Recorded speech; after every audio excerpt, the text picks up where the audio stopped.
पौराणिक कथाओं में श्री कृष्ण द्वारा राक्षसी पूतना के वध का जिक्र मिलता है। श्री कृष्ण जब बाल्यावस्था में थे तब पूतना अपने स्तन पर जहर लगाकर उन्हें मारने के लिए आई थी, मगर उसका दांव उल्टा पड़ गया।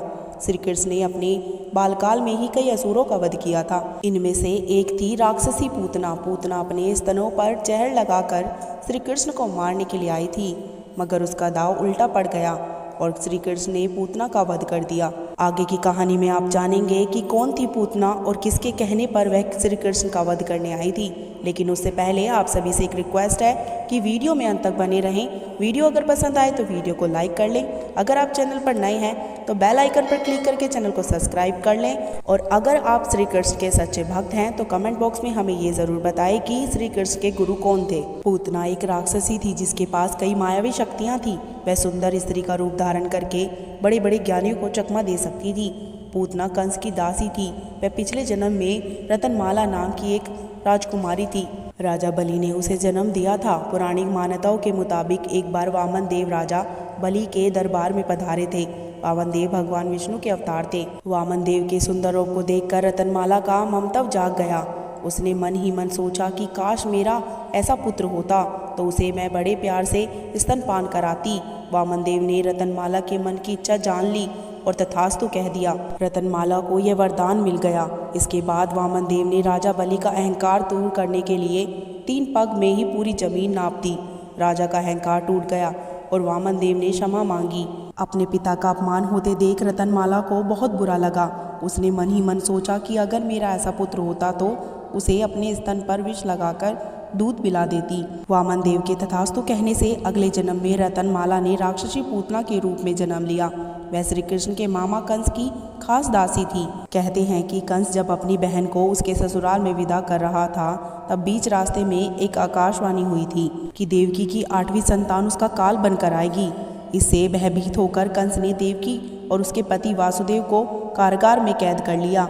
उसने देवकी और वासुदेव को इस शर्त पर जिंदा रखा कि दोनों को अपनी 8वीं संतान कंस को देनी होगी। देवकी और वासुदेव ने 8वीं संतान के रूप में श्री कृष्ण को कारागार में ही जन्म दिया।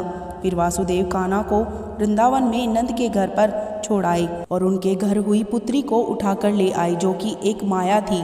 जब कंस ने बच्ची को गोद में उठाया तो वह गायब हो गई। कंस को बाद में पता चला कि देवकी वासुदेव की 8वीं संतान गोकुल में है। अपनी पिछले जन्म की अधूरी इच्छा के चलते पूतना अपने स्तनों पर जहर लगाकर घूमती थी और बच्चों को मार देती थी। जब कंस को श्री कृष्ण के बारे में पता चला तो उसने पूतना को उसका वध करने के लिए भेजा। राक्षसी पूतना एक सुंदर स्त्री का रूप धारण करके वृंदावन जा पहुंची। पूतना सुंदर स्त्री का रूप धारण करके मानो ऐसी लग रही थी कि स्वर्ग से कोई स्त्री मानो धरती पर आ गई हो। लोग उसे देखकर चौंक रहे थे क्योंकि आज तक ऐसी सुंदर स्त्री उन्होंने कभी नहीं देखी थी। पूतना चलते चलते यशोदा के घर जा पहुंचती है। वहां पर नन्हे श्री कृष्ण को लेटा देख वह समझ जाती है कि यही वो मायावी पुत्र है जिसे मारने के लिए मुझे राजा कंस ने यहाँ भेजा है। उसके बाद वह यशोदा को बताती है कि वह स्वर्ग से आई है। मेरे दूध का सेवन करने से तुम्हारे बच्चे की दीर्घ आयु हो जाएगी। वह यशोदा से उसके संतान को अपनी गोद में लेकर उसे स्तनपान कराने का आग्रह करती है।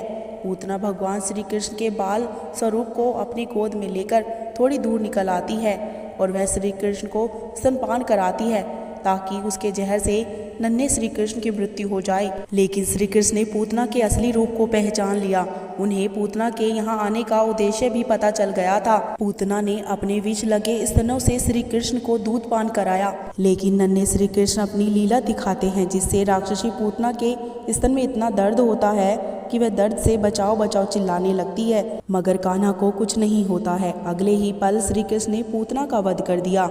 वामन देव की तरह श्री कृष्ण भी भगवान विष्णु के अवतार थे। इस तरह पूतना की पिछली जन्म की इच्छा भी पूरी हो गई और उसे जन्म मरण से मुक्ति भी मिल गई। तभी सभी गांव वाले वहां पहुंच जाते हैं तो पता चलता है कि वह स्त्री एक राक्षस है। हालांकि नन्हे श्री कृष्ण के इस लीला को कोई नहीं समझ पाया। दोस्तों, भगवान श्री कृष्ण द्वारा पूतना के वध का भाग हम यहीं पर समाप्त करते हैं। वीडियो अगर पसंद आई हो तो वीडियो को लाइक कर लें, चैनल को सब्सक्राइब कर लें, जिससे कि इस तरह की कहानी की नोटिफिकेशन आपको समय से मिलती रहे।